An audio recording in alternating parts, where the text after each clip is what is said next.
ছট পূজার ওখানে গেছিলাম আমরা মামার বাড়িতে। তো ওখান থেকে আসার সময় আমার প্রচণ্ড জ্বর চলে এসেছিলো ওখান থেকে এসে, কারণ রাতে এসেছি, ঠান্ডা ঠান্ডা পুরো লেগেছে, আর সোয়েটার নিয়ে গেছিলাম না, সেই জন্য আরও বেশি ঠান্ডা লেগে গেছে। যেহেতু আমার হাজব্যান্ড বাইক চালিয়েছে, আমি পেছনে বসেছিলাম, তবুও আমার বেশি ঠান্ডা লেগে গেছে, জানি না কেমন করে। যাই হোক, ওখানে ছট পুজোর দিন যেদিন রাতে আসি ওদিন তো পরের দিন সকালে আর উঠতে পারি না, এত পরিমাণে আমার জ্বর হয়ে গেছিলো। তো বেলা অনেকটাই হয়ে গেছে, আমার হাজব্যান্ড আর আমার মা বাবা নেই, গেছে দিদির ওখানে শিলিগুড়িতে। তো আমার হাজব্যান্ড উঠোন টুঠোন সব গোটা উঠোন ঝাড় দিল, চাটা বানালো, আমাকে দিল। মানে আমি তো শুয়েছিলাম, ও সব কাজ করলো, বাসি কাজ যেগুলো করা। তারপরে তো ভাবলাম যে আমার হাজব্যান্ড আর কত কাজ করবে, রান্না টান্নাও করার আছে।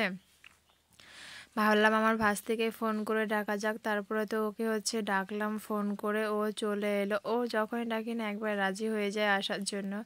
যাই হোক, ও আসলো, আসে ড্রেস চেঞ্জ করলো। আমি যে ওখানে সব জামা কাপড়গুলো পরে গেছিলাম ওগুলো ধোয়ার ছিল। তো যাই হোক, আমি ওষুধ খেয়ে একটু রোদে অনেকক্ষণ ধরে বসেছিলাম, মিনিমাম 10টা 10:30 বাজে এই টাইমটাতে। তো এই সময় আমার আর দুই ভাস্তি চলে এসছে, আর আমরা তিনজন মিলে এখানে জামাটা আমি তো শুধু জাস্ট বসে বসে এখানে ধুয়ে দিচ্ছিলাম, আর ওরা সব কিছু করছিল। তারপরে ওদের খিদে পেয়ে গেছিলো, তো এখানে চানাচুর মুড়ি পেঁয়াজ লঙ্কা দিয়ে মাখিয়েছিল, খাচ্ছে, আর আমাকে একটু খাইয়ে দিল।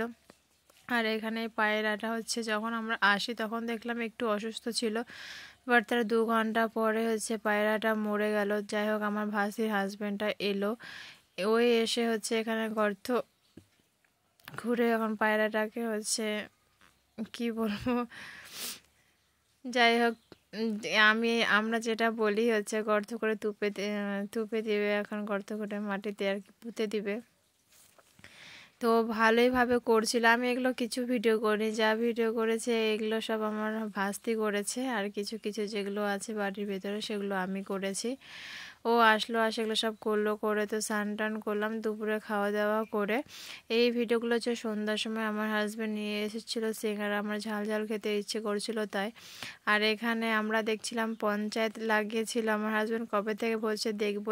তো যাই হোক, এই গোটা সপ্তাহটাই ছুটি নিয়েছে ও আমার জন্য, কারণ মামার ওখানেও গেছিলাম, তারপরে তো আসে, আর এই কটা দিন আর কি যাবো, গোটা সপ্তাহটা ছুটি নিয়ে নিয়েছিল।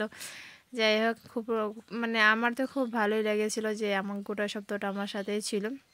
তারপরে আমার হাজব্যান্ডের বড় রাতে কাজ করে চলে এসছে, সন্ধ্যাবেলা এসে গেছিলো আবার কাজ করতে, খাওয়া দাওয়া করে সন্ধ্যাবেলা এসে। তো ও এখানে ভেজিটেবল চপ নিয়ে এসেছিলো, সেটা ভাস্তি বের করে দিল। আর আমি তো জাস্ট শুয়ে শুয়ে এখানে ভিডিও করছি, আমার কোনো কাজ নেই সারাদিনে, হাতের কাছে সব চলে এসে আমার ভাস্তি A to Z সব কাজ করছে। ও রান্নাও করেছিল, বাট রান্না আমার হাজব্যান্ড আমার হাতেরই খাবে, তো ও জাস্ট সব জোগাড় করে দিয়েছিল, আমি শুধু রান্না করেছি বসে বসে। তো আজকের মতো ভিডিওটা এইটুকুই।